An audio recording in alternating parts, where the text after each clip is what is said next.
السلام عليكم. قاعد سقعان وما عندكش دبله تدفيك؟ تعالى اما اديك معلومتين حلوين في الانجليزي يدفوك. السلام عليكم يا مستر، انا دروس ضايع ومحتاجك حالا، انقذنا، انا بغرق اولى اعدادي ومش عارف اي حاجه في المنهج والدنيا بتضيع مني. سيبك من المعلومتين، عايزين نلحق ابننا اللي بيغرق ده، عايزين نجيب له منهج اولى اعدادي، خطه الانقاذ السريع في الحل المنيع ايا كان. عايزين ننجز هذا الرجل، نلخص له الليله كلها. هنلخصها له في 9 نقاط. التسع نقاط دول هنسيت رولز، هنثبت قواعد نمشي عليها. ان اي جمله في الانجليزي بتتكون من فاعل ثم فعل ثم مفعول. الفاعل اللي عمل، الفعل اللي اتعمل، المفعول فيه. الفاعل ده اي شخص، احنا عندنا اي، انا، هي، هو، شي، هي، ات، الغير العاقل، يو، انت، وي، احنا، زي، هم. احنا هنجيب اي شخص، هنجيب انثى مثلا، هنجيب ايمان مثلا.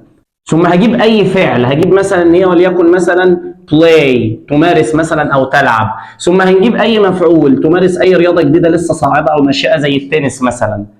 فانا عندي جمله بتتكون من فاعل، فعل، مفعول، فاعل عمل، فعل اتعمل، مفعول فيه. هناخد هذه الجمله ونثبتها على 9 افكار.